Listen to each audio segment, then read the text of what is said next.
Mais tant que je peux encore réfléchir, tant que je suis encore sur mon vélo ou debout, c'est que je peux encore avancer. Donc si je peux encore décider, c'est que je peux encore avancer. On avait effectivement 24 jours, donc on a un petit peu plus de 4900 km parcourus.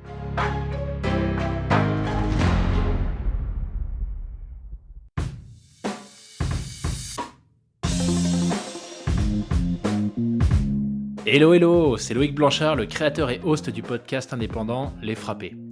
Je suis un ancien sportif de haut niveau, aujourd'hui reconverti en sportif aventureux, mais aussi entrepreneur, coach et préparateur mental certifié. Passionné d'outdoor et de défis en tout genre, j'ai voulu créer une communauté autour des valeurs de résilience, de dépassement de soi et de détermination, en vous offrant chaque semaine des conversations inspirantes avec des invités incroyables issus d'univers très variés. J'ai reçu aussi bien des athlètes olympiques que des entrepreneurs à succès, des aventurières professionnelles ou encore des anciens des forces spéciales. Leur point commun, la passion pour leur projet et l'audace de se lancer. Alors fonçons ensemble découvrir mon invité de la semaine. Excellente écoute à vous les frappés.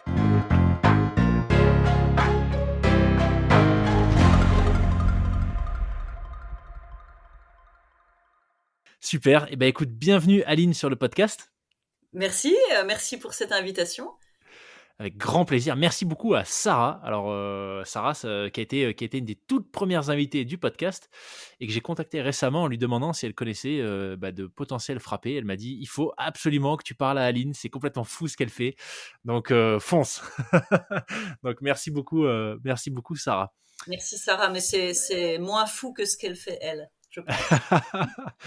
Écoute, ce que je te propose, Aline, c'est peut-être tout simplement de commencer par te présenter, de nous expliquer ce que tu fais et quelle est ta passion, j'allais dire dévorante, je sais pas, mais en tout cas la passion qui t'anime depuis un moment déjà.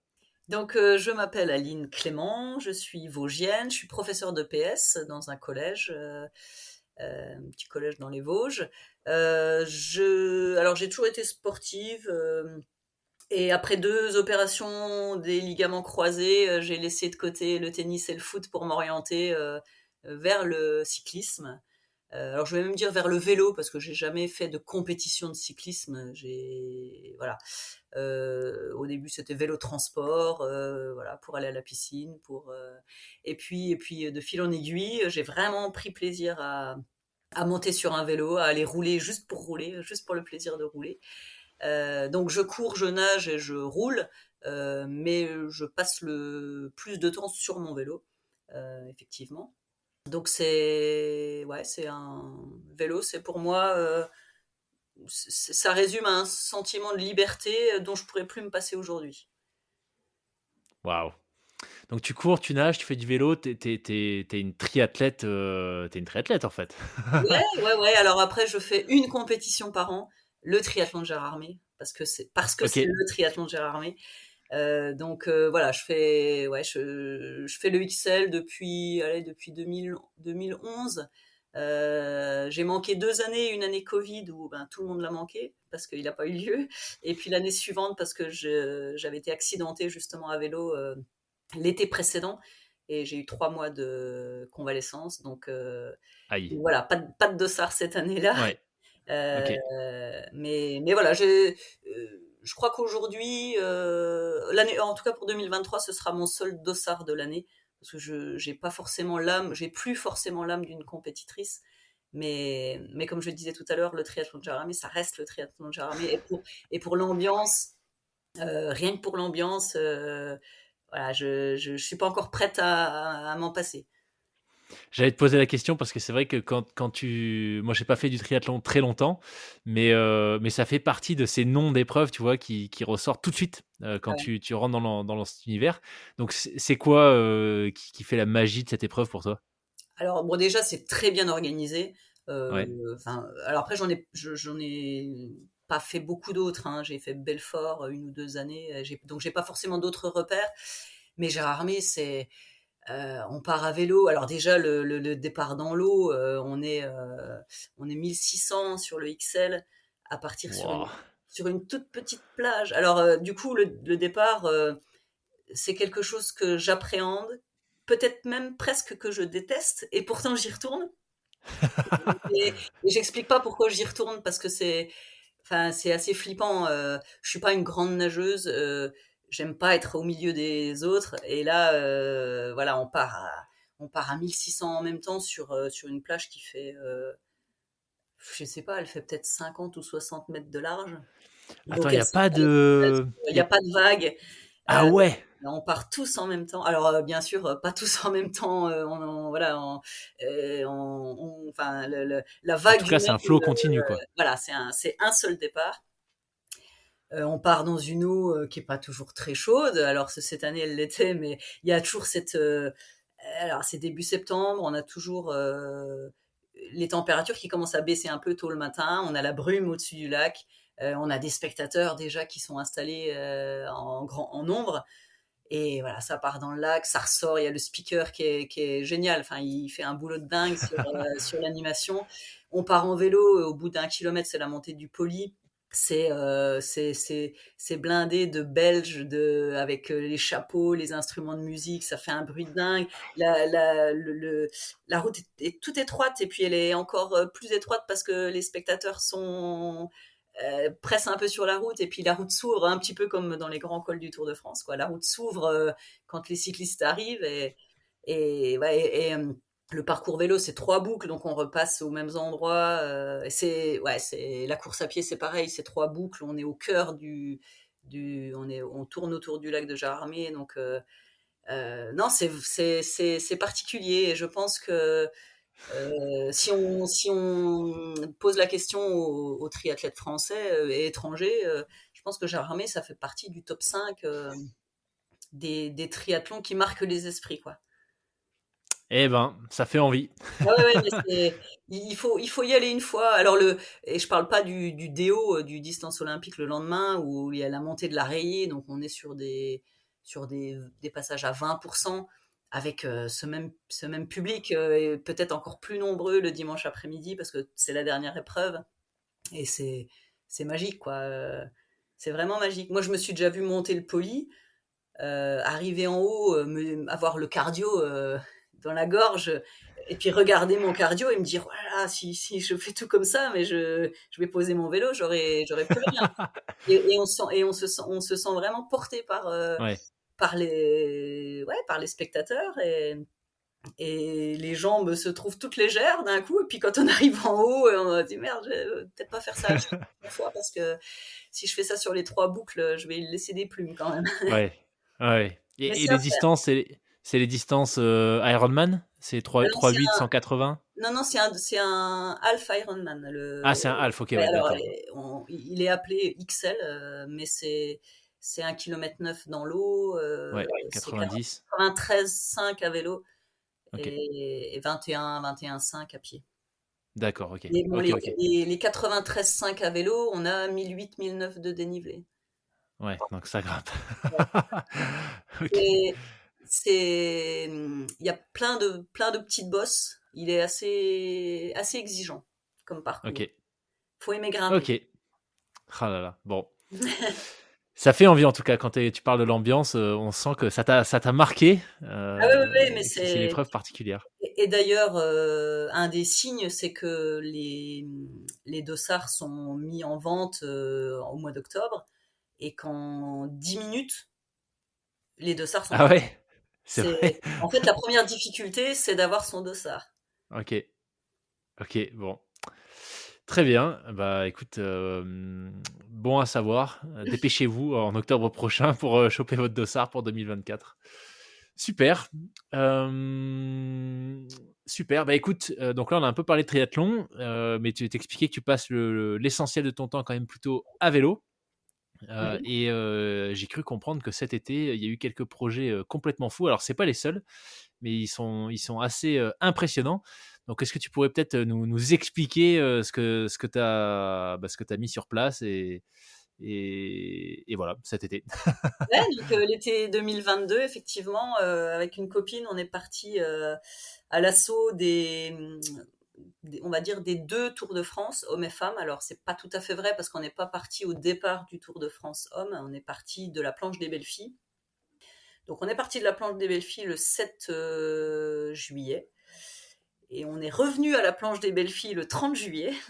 Et entre-temps, on a fait donc toutes les étapes restantes des hommes. Donc les hommes arrivés à la planche, ils étaient à leur 7e étape. Donc Ok. sachant qu'ils ont 21 étapes à boucler, hein, donc il en restait 7 parce qu'on n'a pas fait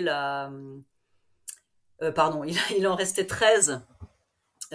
Donc nous, on a pris en cours à la 7e étape. On n'a pas fait leur 21e étape sur Paris parce que ça ne présentait aucun intérêt pour nous de rentrer vraiment en intramuros Ouais.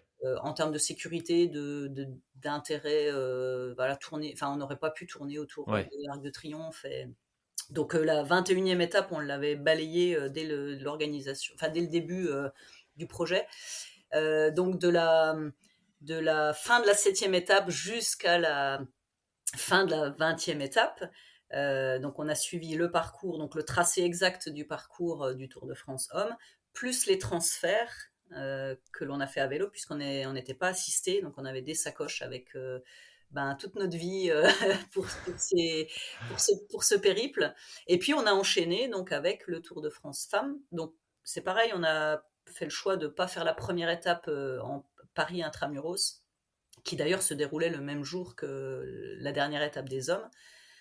Donc on a pris au départ, on a pris le parcours des femmes au départ de la 2e étape, jusqu'à la fin de leur 8e étape, donc avec une arrivée à la planche des belles filles. Donc pour nous, ça nous a fait 24 jours de vélo. Donc de la planche des belles filles, arrivée de la 7e étape des hommes, jusqu'à la planche des belles filles, arrivée ultime du Tour de France Femmes. Donc Waouh. voilà, toutes les étapes, donc le tracé exact qu'on avait réussi à obtenir, rentrer dans les GPS, plus la copine en question avec qui je suis partie, elle travaillait sur les tracés des transitions, c'est-à-dire on arrive à la ville d'arrivée officielle de l'étape, et il faut se rendre à la ville de départ du lendemain, et donc ça on le faisait à vélo. Donc sur un tracé qui était un tracé au plus court, mais au plus court et au moins dangereux. Donc Ouais. sans emprunter forcément les grands axes. Donc parfois, on se reprenait quelques petits cols en plus des étapes officielles. Parce que les étapes officielles d'ASO présentaient 63 cols. Donc Oh, voilà, punaise. donc c'est 63 cols plus les quelques-uns. Alors sur les transitions, on n'a pas fait des grands cols, hein, mais voilà, on a pris un petit peu de dénivelé là. Donc voilà, on est parti à deux avec nos sacoches. On s'était quand même bien organisé on savait chaque soir où on dormait. On a dû dormir 12 ou 13 fois chez des connaissances, des amis, de la famille, et puis le reste à l'hôtel. Donc tout était Ok. ça. Par contre, on voulait vraiment partir sur cette aventure-là avec une certitude d'un confort pour la nuit. Ouais. Je suis pas assez aventurière pour accepter de partir sous la tente. Et voilà, je pense que je ne serais pas laissée tenter par l'expérience s'il avait fallu se charger du matériel de camping et Ouais. puis, euh, et puis quelle que soit la météo, se dire on dort dehors, quoi. Là, voilà, on avait cette certitude-là qu'on allait bien manger le soir, qu'on allait pouvoir dormir euh, dans de bonnes conditions, quoi. Ouais. Ouais. Ok, donc 24 jours. Ouais, 24. Est-ce que vous avez, t'as quelques chiffres pour qu'on se rende compte un peu de l'ampleur du défi sur la distance, le dénivelé, les calories, par exemple? Alors, oui, oui, justement, j'avais fait un petit. J'aime bien les chiffres, moi, donc j'avais fait Ah! un petit bilan chiffré. Donc, on avait effectivement 24 jours, donc on a un petit peu plus de 4 900 kilomètres parcourus, un peu plus de 62 000 mètres de dénivelé positif. Wouah! Donc, ce qui représentait. Donc, sur les 24 jours, on a passé 9 jours et 8 heures sur le vélo. Donc, ce qui représentait par jour 9h20 de selle Donc là, c'est vraiment 9h20, les fesses sur la selle à pédaler, Hmm. ou à pédaler ou à se laisser descendre, mais je veux dire sur le vélo, en mouvement. On était à 9h20 par jour, en moyenne, sur 24 jours. On n'a pas eu le loisir de se prendre des journées de repos parce que il fallait avancer. Alors en calories, j'ai aussi ça, alors c'est pareil, c'est les calories qu'ont bien voulu me donner ma montre. Ouais. Je sais pas ce que ça vaut, mais on est à 72 700 kilocalories. Ok. Voilà, alors j'ai roulé à 22 de moyenne, 22 km/h de moyenne sur l'ensemble de ces 24 jours. J'étais assez contente de voir que finalement, on s'était pas trop traîné, parce que mine Hmm. de rien, on était chargé. Moi, au départ, j'avais à peu près 7 kilos de bagagerie, bagagerie plus bidon, donc sans compter le poids du vélo, hein, évidemment. J'avais environ 7 kilos de chargement. Alors moi, j'en fais à peine 49, donc Ouais. c'est un gros pourcentage finalement. Ouais. Et je craignais un petit peu que ça nous ralentisse quand même fortement, de rouler chargé. Et puis, ouais, je me dis que 22 de moyenne sur 24 jours sans C'est journée de clair. repos, c'était quand même plutôt pas mal. Donc voilà, alors les 63 cols, hein, j'ai dit ça tout à l'heure déjà, avec 7 cols hors catégorie, 14 de première catégorie. Alors on a eu, allez, au moins 6 journées de canicule, je dirais. Et ouais, c'est ce que j'allais te demander parce que Ouais. c'était épique quand même cet été, les températures Et là. alors, moi j'ai envie de dire que c'est peut-être ça qui nous a aidé à réussir, le fait que ça a été une météo sèche. Euh, Hmm. Si ça avait été l'été d'avant, mois de juillet, il y a plus, il y a plus, il y a plus, il y a plus. Et ça, je sais que physiquement, ça aurait pas été la même chose. Alors en ce qui me concerne, je supporte, je pense, un petit peu mieux la chaleur, même si je la supporte de moins en moins. Je supporte un petit peu mieux la chaleur que le froid. Et puis quand il pleut, on finit toujours par avoir froid. Surtout à Parce que vélo, ouais. à vélo, voilà, on est mouillé, monter un col, le redescendre, quand il pleut, puis c'est dangereux, la route mouillée, etc. Je pense que s'il y avait beaucoup plu, on n'aurait pas fait l'intégralité du parcours. Parce que là, on avait un programme de départ, on avait rentré tous nos tracés dans les GPS, on a tout suivi à la lettre. On s'était dit à l'avance, peut-être qu'un jour, on sera obligé de prendre le train parce que mine de rien, la course arrivait après nous, hein, on les devançait. Donc sur le parcours des hommes, on était généralement à 2, 3 jours avant eux, parce on est parti de la planche des belles filles la veille de leur arrivée, mais comme on prenait pas les journées de repos que eux prenaient, bah finalement, Ah, et puis nos tracés, alors on n'avait pas découpé notre aventure en journée on n'avait pas dans une journée l'étape du jour plus le transfert du jour. Parce qu'on aurait eu des étapes très très très très longues et très difficiles pour certains jours. Et pour d'autres jours, on aurait eu des toutes petites étapes. Les jours de contre-la-montre, par exemple. Du coup, on a fait le choix de tracer la boucle complète et de diviser en 24 journées à peu près équilibrées, quoi. Et d'accord. généralement, sur le parcours des hommes, on était à J-2, J-3 de leur passage. Mais bon, on a vite fait de perdre du temps, un pépin mécanique, un pépin physique, on n'avance plus. Et le but, c'était quand même de ne pas se faire rattraper par la course, parce que si on se faisait Ouais. rattraper par la course, on était bloqué, quoi. Et on était obligé de repartir derrière eux, hein, puisque la route n'est pas ouverte à la circulation Ouais. quand le tour passe. Donc il y avait vraiment ce défi-là, d'arriver, d'arriver en fait, donc on a passé les Pyrénées et puis on remontait vers Meaux. Donc là, on avait 600 km de transfert en fait entre la fin de l'avant-dernière étape des hommes, hein, qui se trouvait loin de la région parisienne, hein. La dernière étape, c'était en région parisienne, mais l'avant-dernière, elle était bien au sud, à 500-600 km. Donc une fois qu'on est arrivé là, on s'est dit, bon, première mission accomplie, les hommes ne nous ont pas. Et maintenant, on a 3 jours pour aller chercher Meaux. à J-1 des femmes. Parce que par contre, pour le parcours des femmes, on était toujours à J-1, du fait que les étapes étaient plus courtes. On pouvait chaque jour faire l'étape plus le transfert du jour. Euh, donc, et donc, ce temps sec, déjà éviter que les vélos prennent cher, comme on dit.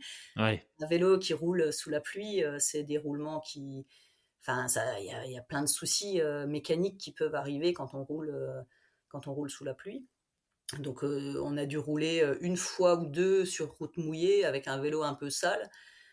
Mais c'est tout, sur 24 jours, c'est arrivé. On a eu un orage qu'on a réussi à éviter parce qu'au moment où on s'est dit il faut qu'on se mette à l'abri, eh ben, on avait un proxy qui était juste là avec une grande devanture, on s'est mis dessous, on est allé acheter des granolas pendant que l'orage passait et on a réussi à repartir, donc on ne s'est même pas fait mouiller. Alors effectivement, hein, entre les Alpes et les Pyrénées, et la fin des Pyrénées, là il a fait très chaud. Et il a fait 38-40. Ouais, ça, sur la route, ça doit être l'horreur. Alors moi j'ai un souvenir de notre arrivée à Carcassonne. Les dernières dizaines de kilomètres sur Carcassonne, c'est la fournaise, quoi. Ouais. Et c'est en plus des étapes de transition qui sont longues parce que c'est tout droit, c'est tout plat. Euh, là, tout ça, c'était les moments un peu durs de l'aventure parce que c'était monotone. Euh, voilà, moi j'avais besoin de col, j'avais besoin que ça monte, que ça descende, que ce soit rythmé, enfin qu'il y ait des objectifs à court terme, arriver en haut, hop, descendre. Et en fait, quand on passe des fois 100 km avec des lignes droites à perte de vue, là mentalement c'est vrai que c'est pas facile. Alors quand en plus on est dans la fournaise, c'est vraiment compliqué. Et alors le coup de le coup de bambou, c'était sur sans doute la plus belle étape des Pyrénées, avec l'Aubisque, le Soulor, il y avait le col de Spandel qui est un super col aussi. Et donc là, on sortait de ces 6 jours de canicule, enfin on était encore dedans, mais ça faisait déjà 5-6 jours que ça durait. Et là, on a eu un pic à 44 degrés. Oh. Et je pense que ce jour-là, je suis arrivée à saturation de mon capital de chaleur, je sais pas. Je sais pas si ça marche comme ça. Mais jusque-là, je disais toujours, ah ça va, je préfère ça que la pluie. J'avais chaud, mais à vélo, il y avait quand même toujours un petit peu d'air. Et ce jour-là, la montée de l'Aubisque a été quand même dure. J'étais nauséeuse, j'avais des frissons alors qu'il fait Ah oui. 40 degrés. Voilà, Ouais, pas bon. c'est des signes que ça surchauffe et toute la montée. Alors quand on est sur des cols un petit peu longs, un petit peu pentus, ben on prend son mal aux patience. Mais c'est vrai que c'est pas des moments hyper agréables. Donc après ça redescend un peu, ça remonte avec le col du Soulor, ça remonte presque rien. Et j'avais l'impression que c'était un col pire que hors catégorie, quoi. Je sentais que j'avais plus rien dans le sac. Et, euh, et donc arrivé en haut, donc là on avait des copines qui nous accompagnaient là, et on se dit bon on va manger là. Il y avait une petite auberge. Je sentais que j'avais faim aussi. Bon, je me suis dit c'est peut-être ça. Donc là on mange, alors que des conneries évidemment comme à chaque fois, hein. Les trucs dont on a envie quand on a très faim, bon c'est pas forcément toujours ce qu'il faudrait manger, mais voilà. Donc bon là ça va mieux sur le moment. Et après une grande descente. Et puis même dans la descente, j'étais pas bien, pas dans mon assiette. Les copines qui étaient derrière moi, elles me disaient mais qu'est-ce qui t'arrive? Tu descends pas comme d'habitude. On arrive en bas, il y avait une fontaine, tout ça. Bon, j'étais et ce jour-là, et d'ailleurs j'ai relu mes notes que j'avais, mon petit compte rendu du soir ce jour-là, et c'est vrai que je disais ce jour-là, je pense que je frôlais mes limites physiques et je ressentais quelque chose que je pense n'avoir jamais ressenti avant, en termes d'inconfort, Hmm. euh, j'étais lessivée, quoi. J'avais plus rien. Et il restait un col je crois qu'il est hors catégorie ou première catégorie, le col de Spandel. Donc là, bon, bah, je me dis, ok. Par contre, je me sentais quand même loin de mes limites psychologiques. C'est-à-dire qu'à aucun moment, je me suis dit, bon, ok, on est où et où est notre point d'arrivée? Si des fois je pouvais y aller direct sans passer par le col. Ça, je me le suis pas dit une seule seconde. Je Ah, c'est savais, intéressant ça. ouais, je Parce que savais que t'avais le je- sentiment d'être KO physiquement, mais psychologiquement, ça bah, allait. j'avais pas envie de changer, de modifier mon cap, quoi. Je voulais pas manquer ce col. Je voulais aller au bout parce que quand je dis que je frôlais mes limites, je pense que quand je suis à ma limite, on me retrouve dans le fossé et quelqu'un me dit stop, stop, je vous emmène, je vous emmène vous faire soigner. Voilà. Mais tant que je peux encore réfléchir, tant que je suis encore sur mon vélo ou debout, c'est que je peux encore avancer. Donc, si je peux encore décider, c'est que je peux encore avancer. Donc, voilà, à aucun moment je me suis dit, j'ai essayé de voir si je pouvais couper au court ou voilà. Donc j'ai rempli mon bidon et puis la copine avec qui j'ai passé toute l'aventure, elle me dit bah je vais te mettre un peu de menthe poivrée dans ton bidon. Alors bon, je n'avais jamais mis jusque-là, je savais pas trop, j'avais jamais testé. Et donc ça a des vertus anti-nauséeuses hein, apparemment. Ok. Donc normalement c'est une goutte, donc elle me met une goutte, puis hop, il y en a une deuxième qui s'est faufilée avec. Donc voilà, j'avais 2 gouttes de menthe poivrée dans mon bidon. Je, je pensais pas à ce moment-là que ça allait me sauver la mise. Hein. Je me suis juste dit, bon, ok, j'ai ça en plus, peut-être ça peut m'aider. Et puis nous voilà partis sur ce fameux col de Spandel où je démarre le col et je me dis, j'ai plus rien. Et pourtant, il faut arriver au-dessus. Donc, on va voir comment. Mais j'étais vide, mais d'un autre côté, je me disais, j'aime encore bien me dire qu'est-ce qui va se passer, quoi. Parce que j'avais jamais été confrontée finalement à ce genre de sensation. Euh, donc voilà, je me dis on verra, on verra. Donc il y avait quelques copines devant, quelques copines derrière. Finalement, j'étais quand même à ma place dans le groupe. Ouais. Je traînais pas derrière. Et puis l'amande poivrée, vraiment m'a sauvé la mise, quoi. C'est-à-dire qu'une gorgée, ça vous donne un état de fraîcheur, mais vraiment, hein, c'est incroyable, hein, un état de fraîcheur dans la bouche. Donc il faisait toujours ces 43-44 degrés. Et en fait, ben, la bouche devient froide, fraîche, enfin, je sais pas comment. Alors, le Spandel, c'est plein de petits virages. Donc il y avait des portions au soleil qui m'assommaient un petit peu, puis il y avait des portions un petit peu ombragées et avec un vent de face. Donc là, c'était une gorgée et j'ouvrais grand ma bouche et en fait avec le vent qui rentrait, c'était une sensation. J'avais l'impression de ressusciter quoi. J'avais plus mal au ventre, j'avais plus de nausées. J'étais encore, voilà, j'avais pas récupéré toute mon énergie, mais et puis, ben, je suis arrivée en haut, j'ai repris du poil de la bête en cours de route, en fait, en cours de montée. Et je suis arrivée en haut, et voilà, j'y étais arrivée, quoi. Mais c'est vraiment, ce jour-là, je me suis vraiment dit, là, je suis vraiment pas bien, j'ai jamais été pas bien comme ça. Et quand on est sur quelque chose qu'on ne connaît pas, on est perturbé. Parce Ouais. on sait pas jusqu'où ça va aller, on sait pas comment le corps va réagir.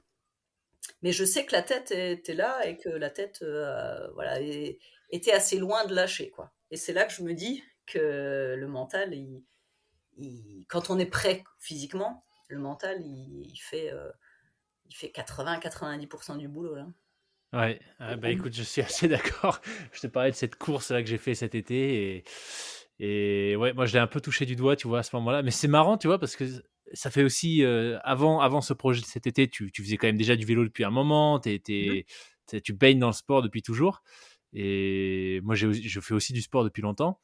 Mais en fait, c'est assez, je trouve ça assez intéressant de voir que même si tu as baigné dans l'univers du sport depuis un moment, que tu es quand même actif, etc., ça veut pas forcément dire que tu as touché du doigt, que tu es rapproché de certaines limites. Ouais, Euh, parce que moi je suis quelqu'un qui aime de plus en plus le sport d'endurance. ouais, C'est-à-dire à une intensité qui est moindre, mais par contre ça peut durer des jours. Et si je faisais un sport plus intense, je pense que... alors, je suis déjà allée assez loin dans de la fatigue ou des choses comme ça. Mais là, ce jour-là, et puis c'était le 12e jour. Ça faisait 12 jours qu'on n'était pas, on était à la moitié, quoi. Pile à la moitié. Et, et je sais pas, c'est sans doute tout un contexte, hein, mais ce jour-là, je me suis dit, je suis jamais allée aussi près de mes limites.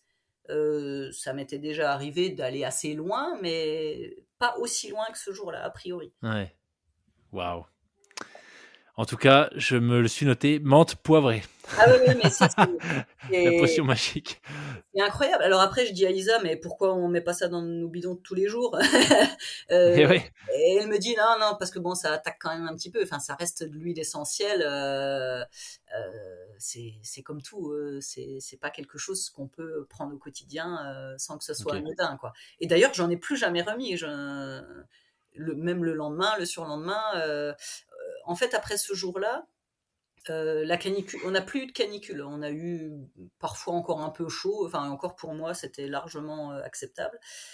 Donc, c'était vraiment le dernier jour de ces fortes chaleurs et le pic de ces Hmm. fortes chaleurs, quoi, qui arrivait après 5-6 jours à 38-40. Ouais. Euh, et le lendemain on a démarré avec la montée d'Otakam. Au kilomètre zéro presque, on avait à se faire Otakam. Et il y avait une petite pluie fine, il y avait un peu de brouillard. Et je pense que c'est le col de ces 24 jours que j'ai. Donc les copines étaient encore là. Et je pense que c'est le col que j'ai monté le mieux. Alors que la veille, j'étais au bout du rouleau. Et ce jour-là, ben, à la fraîche, hop, le matin, voilà, requinqué, je me sentais enfin, en bonne forme. Donc Incroyable, hein. ouais, c'est assez étrange comme le corps Ouais. euh, bah, peut accuser le coup à un moment donné, parce qu'il y a un trop. On arrive à une limite de chaleur, de fatigue, de tout ce qu'on veut. Et puis, ben, une soirée, une nuit de repos. Et après, alors là, moi, en l'occurrence, c'était des limites liées à la chaleur. Hein.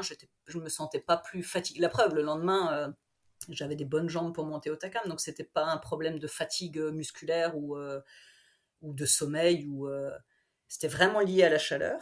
Et le lendemain, voilà, il faisait peut-être 17-18 degrés contre 44 Ouais. la veille. Au pied de Takam, il faisait pas chaud.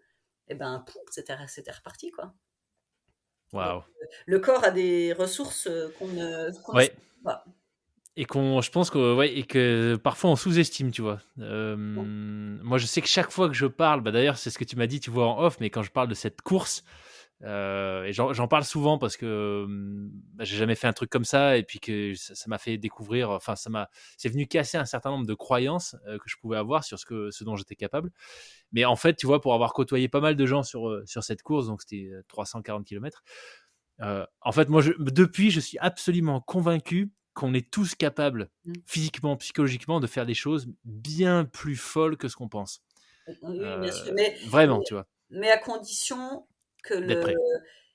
d'être prêt et que la tête le Oui, veuille. oui, oui. Oui, oui, non, clairement, ouais. Si je pars sur 350 km et que je me dis j'arriverai pas au bout, j'arriverai pas au bout. Non, clairement. Par On est d'accord. si je suis au pied de ce pendel, que je suis au bout de ma vie, que j'ai plus rien dans le sac et que je me dis il faut que j'arrive au sommet, eh ben j'arriverai au Ouais. sommet. Ah ouais, non, clairement, évidemment, il faut qu'il y ait le mental qui suive. D'ailleurs, ça me fait penser, je te l'enverrai si ça t'intéresse. Je suis en train de lire un livre que Lilian, qui est un ancien invité du podcast, qui est devenu un copain, m'a envoyé, qui s'appelle Endure. Je sais pas s'il a été traduit, mais qui parle de ça justement, le lien entre la performance physique et le mental. Mhm. Et en fait, tu as un certain nombre d'études, mais complètement folles, qui ont été faites avec des sportifs de tout niveau. Et il y a plein d'exemples, tu vois. Et avec le vélo notamment, il y en a. Alors, c'est du vélo sur piste.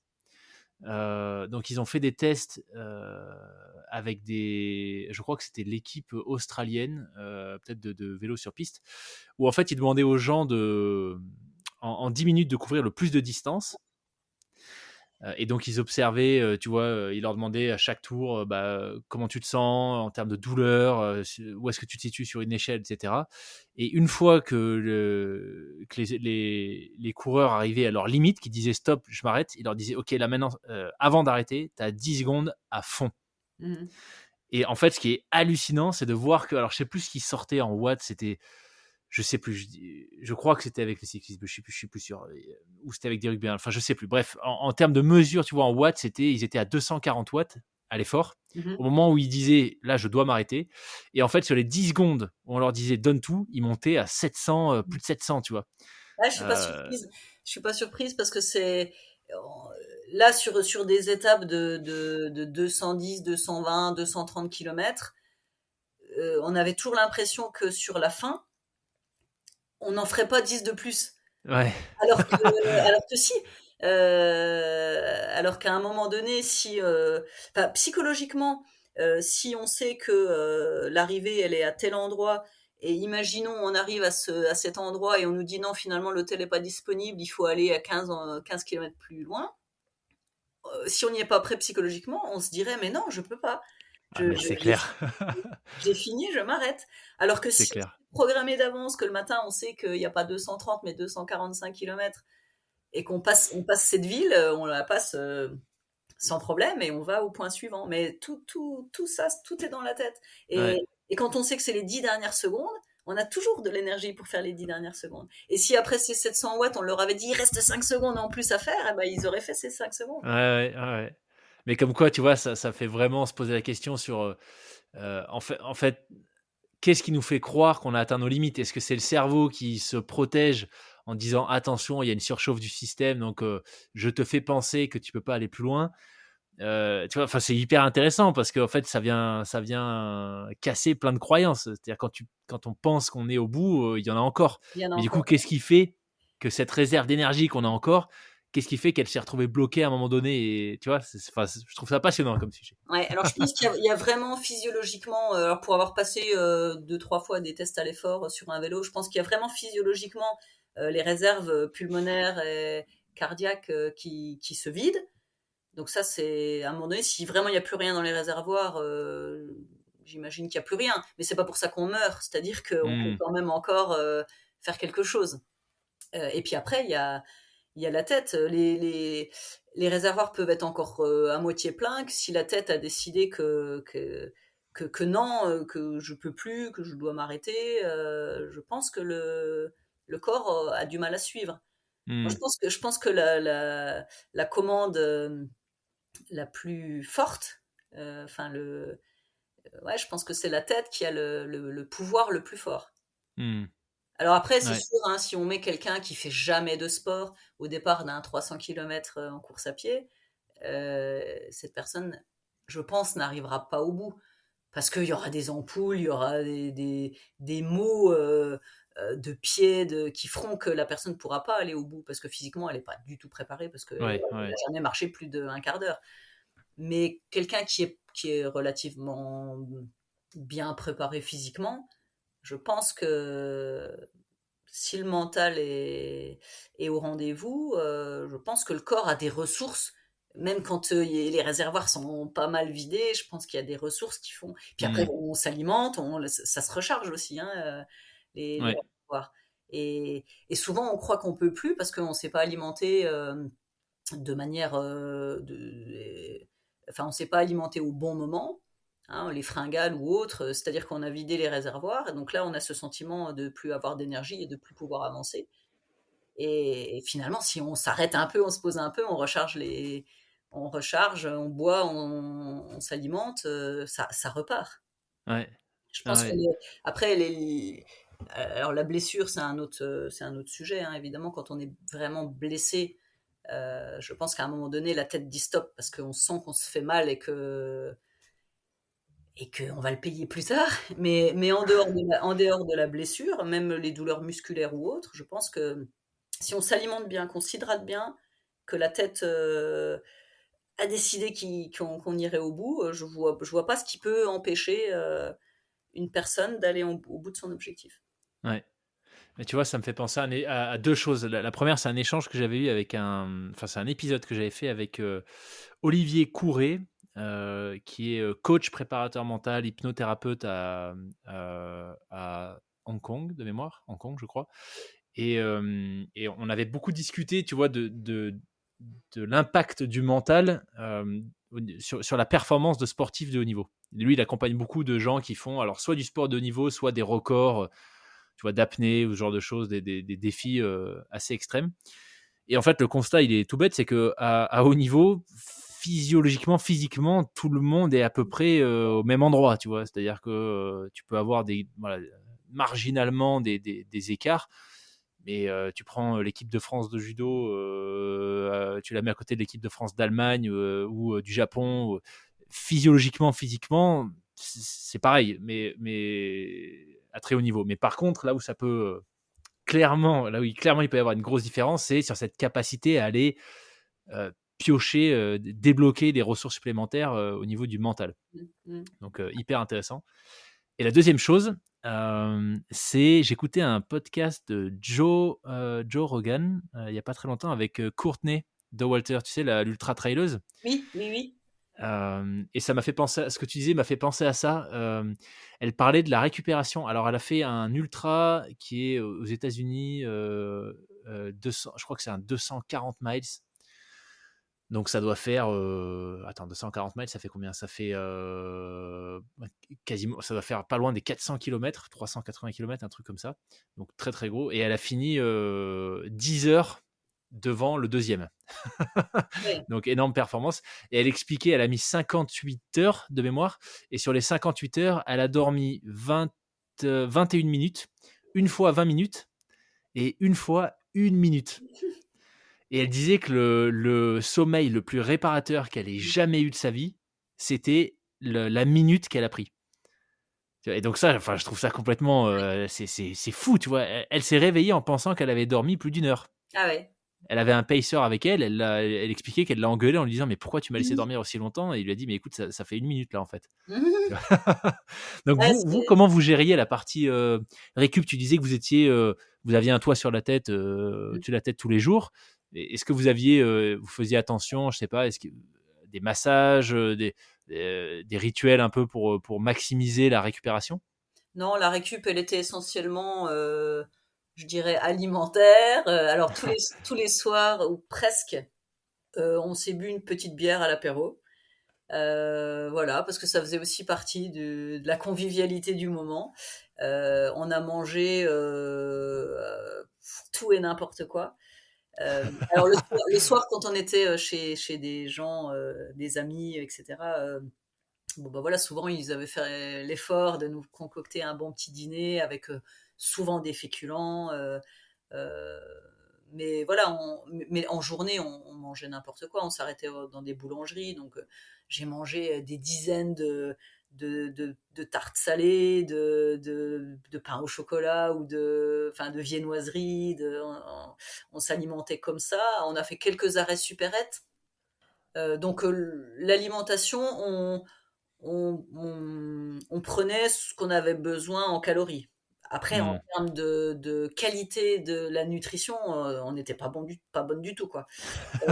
Mais encore une fois, on n'était pas sur une idée de performance, puisque, Ouais. ok, il y avait quand même ce timing de tenir nos journées telles qu'elles étaient programmées pour ne pas prendre de retard et pas se faire rattraper par les pros. Nos journées, parfois, démarraient sur le vélo à 6h30 et Waouh. pouvait parfois se terminer pour les plus longues étapes, ou notamment les étapes de montagne où forcément il y a aussi un petit peu d'attente en haut du col. La première attend la deuxième, on remange un truc, et les pauses étaient un petit peu plus nombreuses.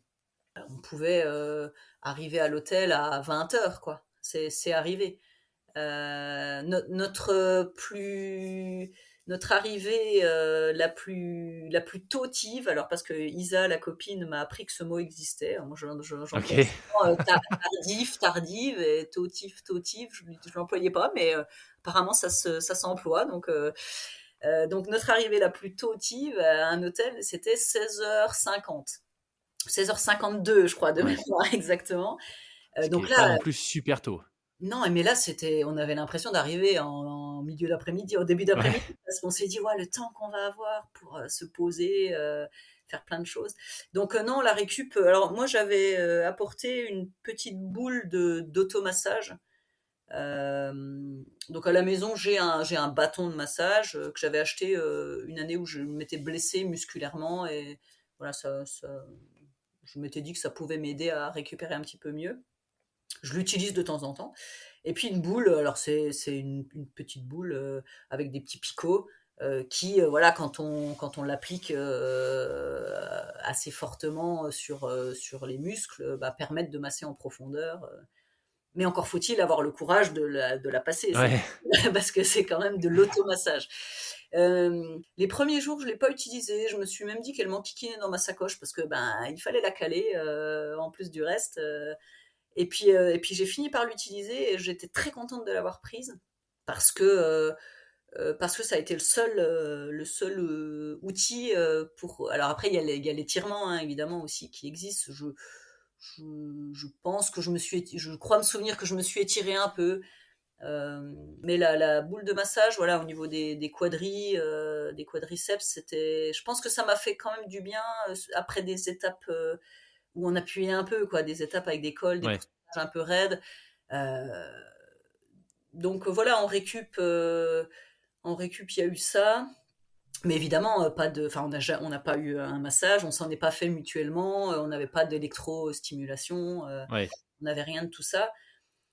Et puis, je te dis, l'alimentation, on s'est privé de rien, on a mangé ce qui nous faisait plaisir, donc rien qui soit d'une grande efficacité Ouais. récupérative. La bière du soir, elle était quasi là tous les soirs. On a même fait un écart à la maison parce que 3 jours avant notre arrivée, donc on est arrivé dans les Vosges. Donc c'était sur le parcours des femmes avec une arrivée à Saint-Dié. Et donc on a dormi chez mes parents. Mon papa est venu nous chercher. On a dormi chez mes parents. Donc nos conjoints étaient là. Donc c'était vraiment une chouette soirée. Et là, en plus de la bière, on s'est autorisé en plus un verre de vin pendant le repas. Mais ça, voilà, il y a eu que cet écart-là ce jour-là. Euh, mais non, on a vraiment pas fait attention, particulièrement attention à ce qu'on mange. Alors on s'est hydraté en eau avec ces chaleurs, de toute façon, voilà. Euh, Ça, on a fait ce qu'il fallait.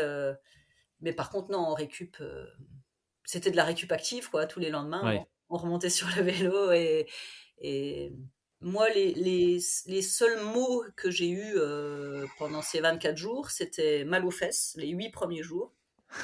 Pourtant, je pédale, je roule toute l'année, mais voilà, là, 9-10 heures par jour, c'est pas dans mes habitudes quand même. En tout cas, pas sur plusieurs jours consécutifs.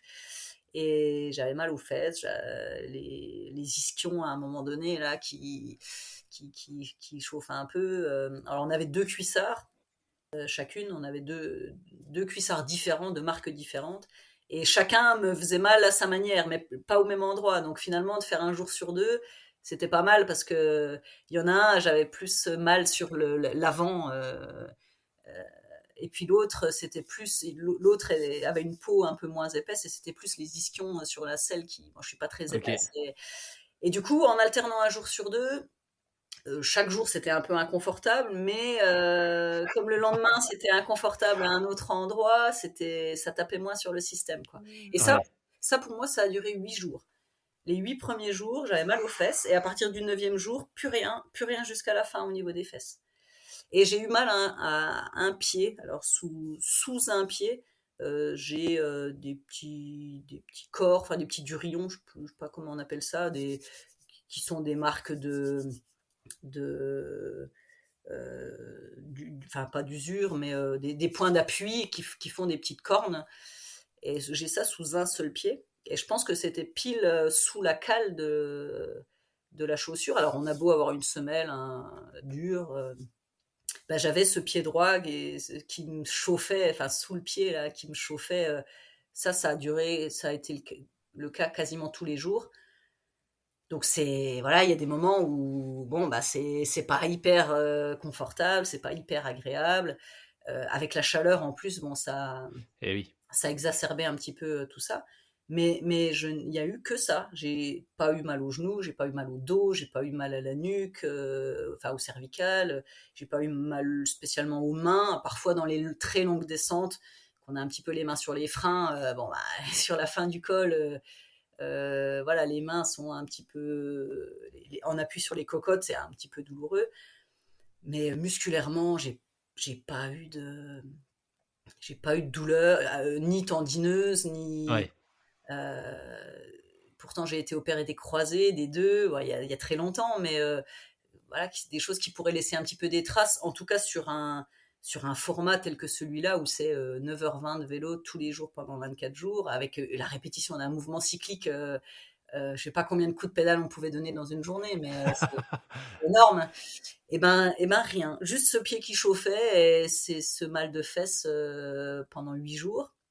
Et le reste rien. C'était Incroyable. ce qui m'a aussi le plus gêné moi sur l'aventure, c'était les moments, les longues lignes droites, parce on en a eu quand même une paire hein, sur les. De toute façon, tout ce qui n'était pas étape de montagne ou étape un peu accidentée, moi je m'ennuyais. Voilà, les grandes traversées, alors souvent sous la chaleur, parfois sur des routes un petit peu fréquentées, sur des grandes nationales où on voyait, je sais pas, à des kilomètres. Là, c'est physiquement, bah, il y a une forme d'impatience. On tient plus trop en place sur sa selle. Alors si en plus il y a un pied qui chauffe et puis qui reste 150 km et qu'on voit et qu'on sait parce qu'on a regardé quand même un petit peu le profil le matin, on sait que ça va être comme ça tout droit, tout droit, tout droit pendant jusqu'au bout. Moi, c'est ce qui a été le plus difficile pour moi. C'était La monotonie de gérer le. ouais, des étapes à profil euh, plat. Ouais. Et je sais que quand on a quitté les Pyrénées, donc je savais qu'il restait plus que bon, la grande transition jusqu'au parcours des femmes. Euh, bon, alors c'était la Corrèze, la Creuse. Alors là, on était seul au monde et j'ai adoré cette remontée des 600 km parce qu'on était vraiment. Déjà, on avait accompli la première mission, c'était de boucler le tour des hommes en temps et en heure. Et, et là, on se sentait libre parce qu'on n'était plus sur aucun parcours. On n'était pas sur le parcours des hommes, on n'était pas encore sur le parcours des femmes. On était au milieu de nulle part, au milieu de la Corrèze, de la Creuse, au milieu de rien. On a fait des dizaines et des dizaines de kilomètres sans croiser une voiture, sans croiser personne. Et là, on se dit, voilà, ce moment-là, il est vraiment à nous. Euh, Hmm. on est là, on est en transition entre deux et on profite. Et, et, et on voyait personne. Enfin, c'est cette sensation de liberté, de pouvoir avancer à ton rythme, d'être dérangé par rien. Alors pourtant, je vis dans les Vosges. Hein, pour aller à mon travail, j'ai zéro feu. J'ai pourtant 23, 24 km. J'ai pas de feu rouge.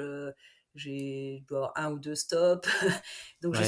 je suis pas dans ce monde urbain que je supporterais pas d'ailleurs. Mais là, enfin, ça a un petit peu exacerbé mon côté asocial, mon côté un peu indépendant, où on était bien, on était tellement bien sur cette transition-là. Et, euh, et après, sur le parcours des femmes, il y a eu quelques étapes accidentées. Euh, il y a pas eu trop de monotonie sur le parcours des femmes parce que c'était soit des étapes accidentées. Après, bon, il y a eu la moyenne montagne avec les Vosges. Euh, il y a eu quand même encore quelques kilomètres, quelques dizaines de kilomètres où c'est. Mais quand on se rapproche aussi de la fin de l'aventure, Ouais. on est, on est à la fois dans ce sentiment où on se dit, je pense que quand on est arrivé à Meaux, quand on a passé les Pyrénées, en fait, qu'on est arrivé à Meaux, on s'est dit, bon là, normalement, on va y arriver. Il y a plus de grosses difficultés, de gros obstacles. Ouais. Après, à part une chute ou un gros problème mécanique. Mais donc là, on était déjà dans l'optique, voilà, normalement, on va réussir. Et on est sur la dernière étape, qui est le parcours des femmes, qui va durer 8 jours. Euh, on est dans un autre état d'esprit. C'était moins, je le disais, je relisais mes comptes rendus de journée. L'arrivée dans les Vosges, j'étais euphorique parce qu'on arrivait dans les Vosges, parce que il restait après trois jours. Euh, on en revient toujours à cet effet psychologique que je pense que physiquement, j'ai été aussi bien tout le temps pendant ces 24 jours. Alors, plus ou moins, évidemment, en haut d'un col, on a puisé un petit peu plus, mais on récupère dans la descente. Mais je pense que mon état de forme a été assez régulier sur ces 24 jours. Et par contre, voilà, le psychologique. Alors, l'état de forme, j'enlève ce fameux jour dans les Pyrénées, Oui. 44 degrés, où là, j'ai pris un coup de massue, mais voilà, c'était ponctuel. Mais l'effet psychologique, ouais, entre le moment où on a le vent dans le nez, qu'on sait qu'il reste 30 km interminables, toujours dans le même sens, sans aucun virage, et qu'il est déjà 19h, que ça va être long, et qu'on arrive à l'hôtel, que personne nous attend le soir, et tout ça. Donc là, on est dans un état où c'est un peu plus... On trouve un peu plus le temps long. Et puis, Comment tu les gères ces moments, tu vois, où la monotonie s'installe, où psychologiquement, tu prends pas vraiment de plaisir, tu sais que c'est pas fini? Comment est-ce que tu fais pour rester concentré et continuer à avancer, dans ces moments-là? bah là, avec Isa, on était un peu pareil. On restait dans notre bulle. On se relayait souvent. Euh, on essayait vraiment, ouais, de prendre des relais assez fréquemment pour éviter qu'il y en ait une qui soit devant et puis qui tire l'autre des Oui. kilomètres et des kilomètres. Alors, on avait décidé aussi, hein, dès le début, qu'on ne roulerait pas côte à côte. Quand on est sur la route, on sait que ça peut être dangereux. On sait les cyclistes ont le droit de rouler à deux côte à côte sur la route. Mais on s'était dit, on va rouler, en tout cas quand on est sur des routes où ça circule, on va rouler l'une derrière l'autre, et puis comme ça, celle qui est derrière, elle profite un peu de la roue, et puis on se relaye. Il y a vraiment que sur les petites routes où on arrivait à faire quelques kilomètres côte à côte, où on papotait, etc. Mais en fait, voilà, ce qui peut paraître encore plus impressionnant, je ne sais pas si c'est le mot, mais c'est que même si c'était long, eh ben, on restait quand même dans notre bulle, euh, l'une derrière l'autre. On avançait, alors parfois on passait des dizaines de kilomètres sans se dire un mot. Mais en fait, ça, Ouais, ça nous allait bien à toutes les deux, hein. ouais. On est toutes les deux, on a toutes les deux un tempérament comme ça. Euh, et en fait, ce qui nous a sauvés, je pense, c'est nos pensées, c'est-à-dire que voilà, on partait on réfléchissait à des choses, on pensait au soir, enfin moi, combien de fois je pensais au soir à l'arrivée à l'hôtel ou chez les amis, où je me disais, tiens, qu'est-ce qu'on va pouvoir manger, qu'est-ce qu'ils nous auront préparé. Le premier hôtel qu'on a fait, c'était au bout de 8 ou 9 jours. C'est-à-dire que les 8 ou 9 premiers jours, on était chez les gens. Alors c'est super parce que tous, ils nous ont servi comme des princesses. Enfin, on a été chouchoutés. Mais par contre, ben, il faut raconter sa journée. Enfin, forcément, on partage, on raconte notre Oui. journée, on discute. Alors, on avait à cœur aussi chaque soir de faire un petit résumé de notre journée qu'on postait sur les réseaux pour que les gens puissent suivre d'un petit peu plus près notre aventure. Et parfois, ben, on allait au lit, on n'avait encore rien écrit, donc il y avait encore ça à faire, donc ça retardait d'autant plus le moment du coucher.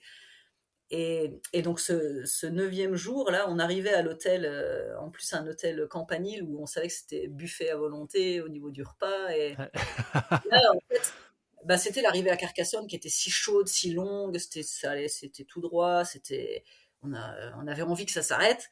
Et pendant les dernières dizaines de kilomètres, on n'arrêtait pas de penser à ça. On s'est dit, ah, ce soir, resto, on va pas être obligé de faire la conversation.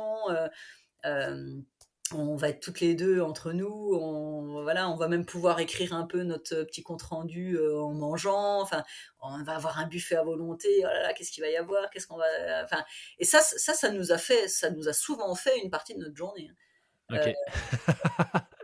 Donc il y avait ça, alors parfois c'était ça, et puis parfois ouais, c'était le silence, et puis on se perdait dans nos pensées. Alors moi, il y a eu sur une étape, je crois que c'était le 10e jour, c'était le lendemain de ce jour-là. J'ai eu pendant 50 kilomètres j'avais pas envie. J'avais envie que ça avance, mais j'avais pas envie de pédaler. Alors je l'ai fait quand même, hein, parce qu'il n'y avait pas le choix. Mais j'avais faim. Alors c'était le campanile, donc on avait réussi à faire quelques réserves au buffet du petit-déj. On s'était pris quelques petites choses dans la sacoche. Et puis on s'était mal compris avec Isa. Elle avait mangé en cours de route. Et puis moi, je pensais qu'on s'arrêterait à un moment donné en milieu de matinée pour manger. Puis bon, le temps passait, puis on s'arrêtait pas, puis je commençais à avoir faim, puis Isa elle me dit bah moi j'ai mangé sur mon vélo, je dis donc il y a eu un petit moment de flottement où bon on a quand même continué à avancer un peu, on s'est arrêté quand même un peu plus loin et j'ai mangé, mais un petit moment où c'est pareil, c'était pas le paysage, il y avait rien, enfin il se passait rien. Il se passait rien et dans ma tête, il se passait rien non plus. Ouais. Et là, je regarde ma montre et je crois qu'il restait 170 km, quoi. Oh, punaise. Et, et j'avais pas envie. Enfin, il y a des moments comme ça. Je pense que chez tout le monde, il y a des moments où on se lève, on n'a pas envie d'aller au travail, ou on n'a pas envie de faire ci ou faire ça. Et là, j'avais pas envie. J'avais pas envie. Il restait 170 bornes. Et là, j'ai commencé à me dire, il reste 15, ouais, c'était ça, c'était le 10e jour. Donc, il restait 14 jours. Et dans ma tête, je commence à me dire ça. Je dis, putain, il reste 14 jours. Alors, je comptais, je me dis, on en a fait 10, il en reste 14. Là, à cette heure-ci, j'ai pas envie d'être là. J'aurais envie. Alors, je commençais à rêver au jour d'arrivée où j'allais rentrer chez moi. On partait en vacances le lendemain. Enfin, et je me disais, il reste 14 jours. Donc, j'ai vite fait d'arrêter de me dire ça. Je me suis dit, non, non, enfin voilà, pense à ce soir. Alors, je sais plus où on était hébergé le soir, mais si, ce soir-là, on était hébergé chez un copain de Bretagne qui a un camping-car. Et avec sa femme, ils ont organisé leurs vacances pour nous accueillir 2 nuits de suite là où on était. Donc en fait, ils nous avaient demandé qu'est-ce qui vous manque comme hébergement. Alors on a déjà ça, ça, ça. Il nous manquait, donc c'était dans les coins de Mende. Euh, Ils ont dit, bah voilà, nous on viendra là. Donc ils ont fait leurs vacances Génial. autour de ça. Et ils nous ont dit, on vous accueillera à ce camping-là le soir-là et l'autre le lendemain soir. Donc voilà, ce soir-là, on savait qu'on allait chez eux. Donc là aussi, je me suis dit, une nuit en camping-car, est-ce que dans le confort, tout ça, on va être 4 dans un camping-car. Bon, il faisait chaud, donc je savais qu'on mangerait dehors, qu'on n'aurait pas froid, qu'on n'allait pas prendre la pluie. Mais j'avais un petit peu d'inquiétude aussi là-dessus. Je me suis dit, comment ça va se passer? Est-ce qu'on va réussir à bien récupérer? Donc il y avait tout ça qui se cumulait et qui faisait que j'ai passé 50 kilomètres. Donc ça peut être long quand même, 50 kilomètres. À me, à me dire tout ça, quoi. J'ai pas envie, et ce soir, est-ce qu'on va bien réussir à récupérer? Et puis voilà, après, on s'est arrêté. Je me suis dit, arrête de penser qu'il reste 14 jours, parce que de toute façon, on va falloir les faire, donc ça ira sûrement mieux dans quelques kilomètres. Et puis effectivement, on a mangé, on est reparti, et de fil en aiguille, voilà, je me suis mise dedans, et puis ça s'est super bien passé le soir dans le camping-car. Ben, voilà, on a passé la soirée. Mais c'est sûr qu'il y a des moments où on se dit qu'on n'a pas envie d'être là, mais sur une aventure comme ça, je veux dire, il y a un point A, il y a un point B, et on sait qu'on a un programme sur la journée, on a un programme sur 24 jours, donc bah, il y a des moments d'inconfort psychologique ou physique, mais voilà, il faut que ça reste du passager, parce que de toute façon, à aucun moment, moi, à aucun moment, je me suis dit, bah, bon, allez, stop, on prend le train, on rentre, ou enfin, Ouais. ça m'a pas traversé l'esprit, parce que c'était inconcevable que si physiquement tout allait bien, je m'arrête, quoi. Ouais. C'était pas envisageable.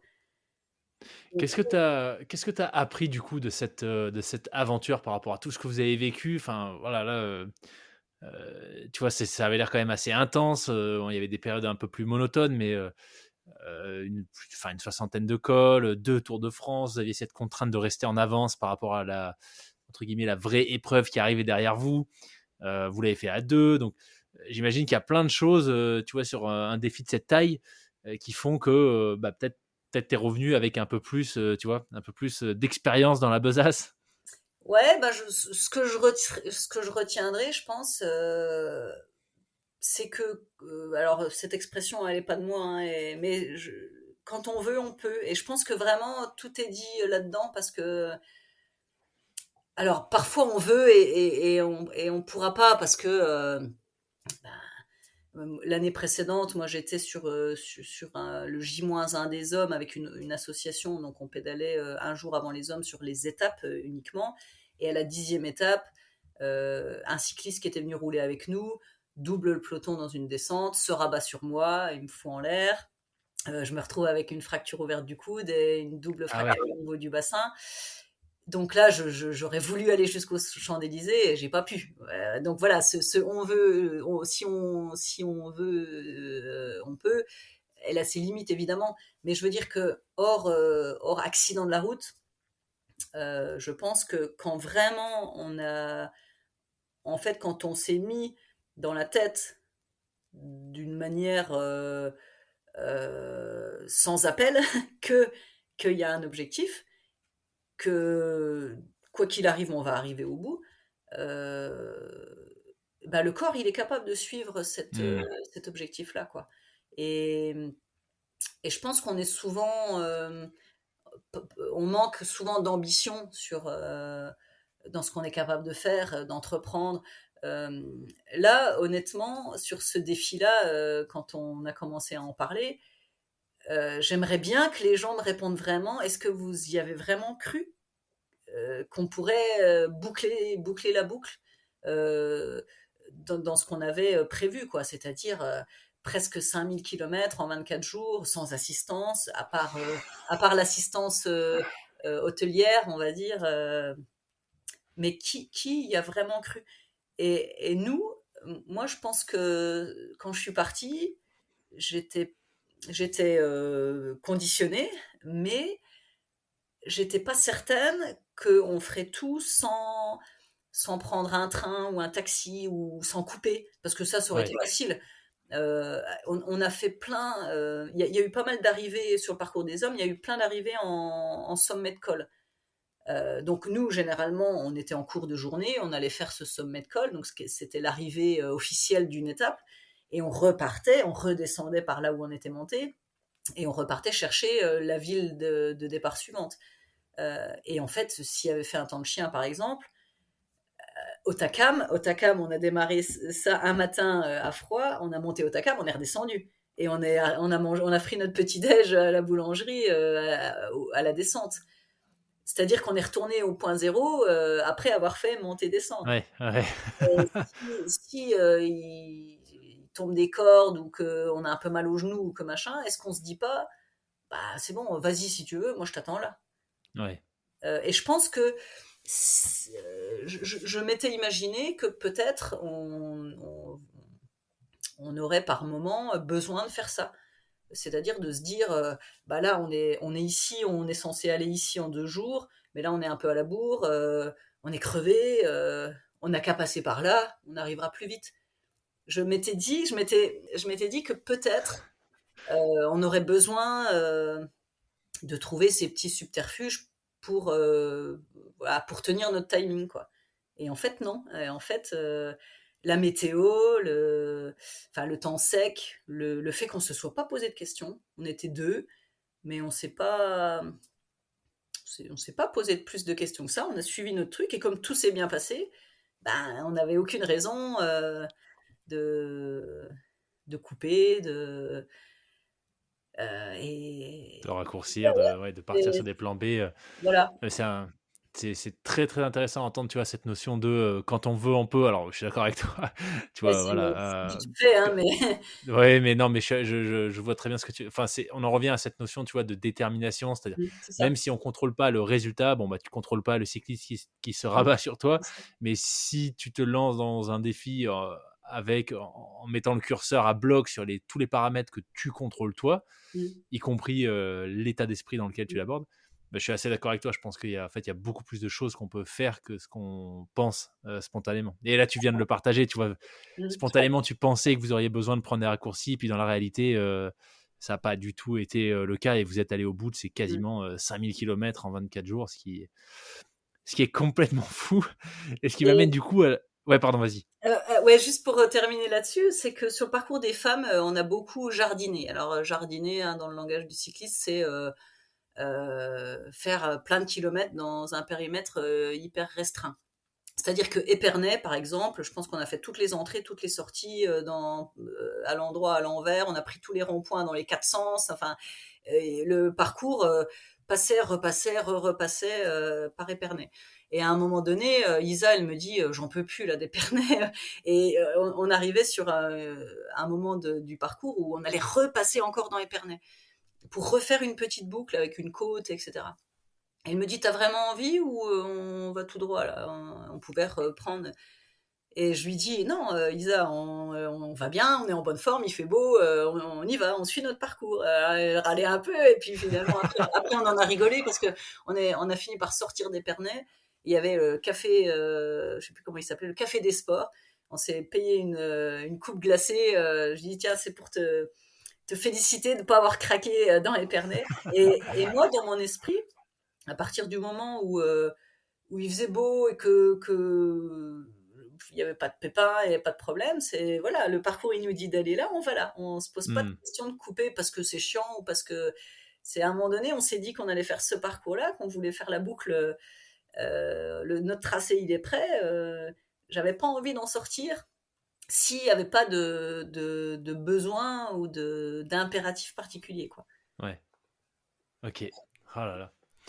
Quand on revient d'une aventure comme ça, c'est quoi du coup la suite? Alors la suite, alors déjà quand on rentre, on est quand même content de rentrer. Euh, C'est-à-dire que c'était une aventure géniale qu'on a partagée à deux, enfin et à plus que deux même parce qu'on a été un petit peu accompagnés. Mais quand même, j'étais contente de rentrer, de retrouver mon lit, de retrouver, pas être obligée de mettre le réveil à 5h30, etc. Euh, je me suis forcée à prendre 5 jours de repos, c'est-à-dire où j'ai rien fait. Et pour moi, voilà, qui suis pas trop dans les intensités, mais plus dans l'endurance, je suis habituée à faire quelque chose quasi au quotidien. Donc pour moi, 5 jours de repos, c'était beaucoup. Mais j'ai tenu. C'est pareil, là aussi, je m'étais conditionnée. Pendant 5 jours, tu fais rien et j'ai réussi. Et puis après, bah voilà, on redémarre tout doucement. J'avais le triathlon de Gérardmer, donc un mois, un peu plus d'un mois plus tard, où j'ai pas été du tout performante, hein, mais voilà, je m'y attendais, c'est pas grave.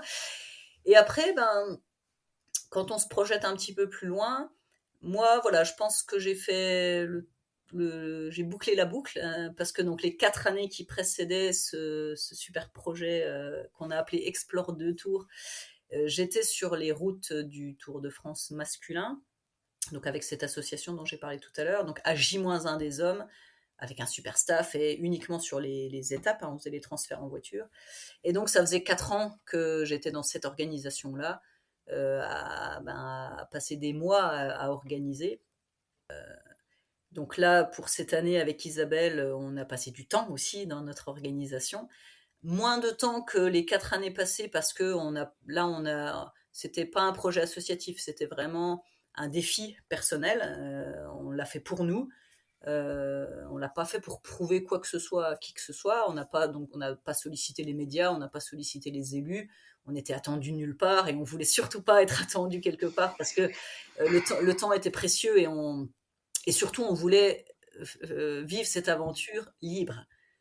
On voulait pas se mettre de contraintes horaires qu'on n'aurait pas forcément réussi à tenir, ou ça nous aurait agacé de vouloir les tenir parce qu'on se serait dit là faut qu'on se dépêche, là il y a une super boulangerie, une chocolaterie, on s'est arrêté un coup à une chocolaterie, on y a passé plus 3 quarts d'heure parce qu'on était bien et voilà, et on voulait se sentir libre. Donc l'organisation a été un petit peu plus simple parce qu'il a fallu faire le tracé et puis trouver les hébergements, mais c'était presque tout. Après, le reste, c'était s'équiper personnellement, acheter des sacoches. Moi, j'avais rien du tout. J'avais jamais fait de voyage à vélo. Donc, voilà, mais c'était une organisation qui était différente. Mais ça a fait quand même 5 années où j'ai passé beaucoup de temps sur mon projet de l'année. Où j'ai passé donc donc le J-1, J-1 des hommes, on partait 3 semaines, hein, vraiment sur la veille des hommes, donc on partait sur 23 jours, hein, 21 étapes et 2 journées de repos. Là, on est parti 24 jours. Là, j'étais sur le J-1 des hommes pour mettre un coup de projecteur sur l'absence de Tour de France femmes et puis montrer que les femmes sont là et que ce serait bien qu'il y ait un Tour de France femmes. Ce Tour de France femmes est arrivé en 2022. Donc avec Isabelle, on est parti sur le Tour de France hommes et femmes, donc avec un point commun qui était la planche des belles filles. Donc voilà, moi à titre personnel, j'ai bouclé la boucle. J'ai fait ce que j'avais à faire. J'ai pris beaucoup de plaisir sur ces 5 années. Je sais que je ne revivrai sans doute pas un défi physique aussi grand. Euh, Par rapport à la durée, tu veux Par dire? rapport à la durée, à la distance, Ouais. au timing, parce que c'est pas comme si on aurait pu prendre 24 ou 34 jours. Là, on pouvait pas prendre plus que 24 jours, parce que sinon on se faisait rattraper. Et je sais que ce cadre-là, il se représentera pas, puisque les tracés là, des hommes et des femmes n'auront pas l'année prochaine, par exemple, de points communs. Enfin, là, on avait vraiment une boucle de la planche des belles filles à la planche des belles filles, où on pouvait en une boucle faire les 2 tiers du parcours des hommes et le parcours des femmes, en plus sur notre massif des Vosges. Donc ça, ce cadre-là, et je sais qu'il ne se représentera pas, c'était l'année de la renaissance du Tour de France Femmes. Maintenant qu'il est là, il est là. Il y aura, l'année prochaine, ce sera plus une première fois pour Ouais. le Tour de France. Donc il y a tous ces paramètres qui me laissent penser que là, ce qu'on a fait là, c'était l'année ou jamais pour le faire. On le refera pas parce que ça n'aurait pas de sens. Là, ça avait un sens parce qu'on était à J-1 des hommes pour voir revenir le Tour de France femmes et que maintenant qu'il était là, ben, on partait sur la boucle des 2 tours. Enfin, on faisait en fait des 2 tours un seul tour, notre grand tour. Euh, donc voilà, j'aurais pas un intérêt, enfin ça n'aurait pas de sens pour moi de repartir de rebricoler un projet. Ouais. Ça n'aurait pas de sens. Ce serait sans doute moins, comment dirais-je. Enfin là, je pense que voilà, tout était réuni pour qu'on fasse un truc mine de rien assez énorme quand même, parce que voilà, comme je l'ai dit tout à l'heure, hein, on n'était pas sûr de boucler la boucle avant le départ, et puis on l'a bouclé parce que tous les paramètres étaient avec nous. Donc, donc moi, je pense que je vais me recentrer sur un petit peu sur mon cocon aussi, mon couple, voilà, le quotidien, parce que je pense que dans ces 5 années, j'ai un petit peu oublié le quotidien et que ma priorité, mon temps a beaucoup été. J'ai donné beaucoup de temps sur ces projets-là. Et finalement, ce qui fait la vie, c'est aussi le quotidien, ce qu'on vit au quotidien avec les gens qui nous entourent. Et je pense que je l'ai un petit peu oublié ces 4 dernières années parce que j'étais à fond dans ces projets-là et ce que je regrette pas parce que j'ai vécu vraiment des bons moments. Donc là, je crois pas, en tout cas dans un avenir proche, me relancer dans l'organisation de tels Ouais. projets. En fait, je pense être arrivée à saturation de toute la logistique et l'administratif que ça implique de telles organisations. Alors je parle surtout du J-1 où il fallait contacter les élus, les partenaires. Enfin, c'était beaucoup de travail administratif et j'ai plus envie de passer du temps sur du travail administratif.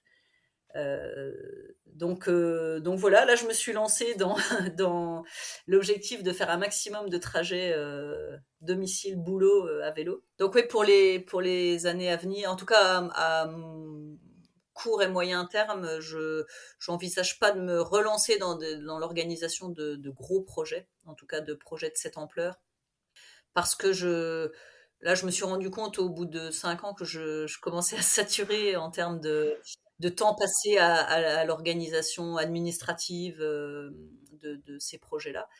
Et je suis pas quelqu'un qui, qui paiera pour intégrer un projet déjà tout ficelé et juste participer.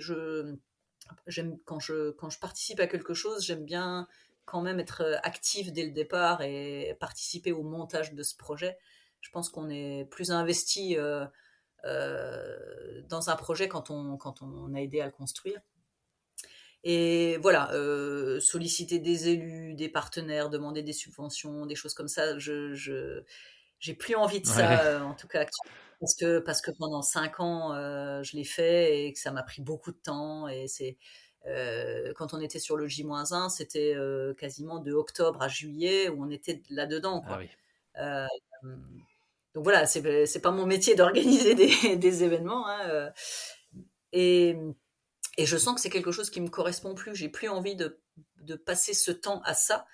Euh, Par contre, voilà, j'ai envie de continuer à partager de belles aventures. Donc avec Sarah, on a plein d'idées en tête sur des petits projets, sur 2, 3 jours. Alors, ce ne sera pas des projets aussi fous que ce que j'ai fait cet été, mais voilà, aller se faire des petites aventures à vélo avec les sacoches sur un week-end. Euh, voilà, ça, on s'est déjà échangé pas mal d'idées là-dessus, donc il y aura ce genre de choses, mais voilà, c'est des choses qu'on organise en un rien de temps. Il n'y a pas besoin de passer des semaines et des mois à peaufiner les détails, etc. Si 2 jours avant de partir, ils annoncent un temps pourri, ben on reporte au week-end Ouais. d'après, ou enfin voilà. Euh, et puis voilà, j'ai envie aussi euh, de passer mon été aussi à la maison, de pouvoir partir en vacances, de pas imposer à mon conjoint le moment des vacances parce qu'en juillet je suis pas là. Euh, voilà, je pense qu'il faut savoir à certains moments, ouais, se consacrer un petit peu à ce qui se passe concrètement autour de Ouais. soi. Profiter de ce qu'on a. Voilà, j'habite dans les Vosges, il y a tout ce qu'il faut pour faire du sport. Donc là, je suis devenue une adepte du vélo taf. Donc Ah euh, là, j'ai fait il y a 2 jours mon 120e aller-retour de l'année excellent. à vélo. Euh, donc j'ai deux cols à franchir pour aller au travail, donc 2 cols à franchir pour rentrer du travail également. Et ça me fait une petite heure à l'aller, une petite heure au retour. Et je trouve ça vraiment super parce que c'est économique, écologique, ça maintient en forme. Les élèves qui vous voient arriver en vélo, bah, ils vous questionnent un petit peu. Et vous venez d'où? Et vous faites tout ça, autant de kilomètres, mais vous vous levez à quelle heure? Et comment vous faites la nuit? Et voilà, je pense que si ça peut un petit peu donner envie aux collègues, même aux gamins, de faire un maximum de choses à pied ou à vélo. Enfin, aujourd'hui, on prend sa voiture enfin aujourd'hui moins, mais hier, on prenait sa voiture pour un oui ou pour un non, alors qu'il y a plein de choses qu'on peut faire Ouais. à pied, qu'on peut faire à vélo. Et je suis plus partie dans cette optique-là d'utiliser le sport comme moyen de faire des choses. Alors, il y a le sport en soi, puis il y a le sport comme moyen de se sentir bien, et puis comme moyen d'aller au travail, d'aller faire ses courses, pourquoi pas, maintenant que j'ai des sacoches. Et voilà, j'ai un petit peu changé mon cap. Ok. J'ai plus d'idées trop, trop farfelues en tête. Et Pour le moment. profiter. Voilà, pour le moment, je pense que ça reviendra, hein, Ouais. mais pour le moment, profiter du quotidien, profiter de ce qu'on a sous la main, se garder en forme, des petits plaisirs simples, quoi. Excellent.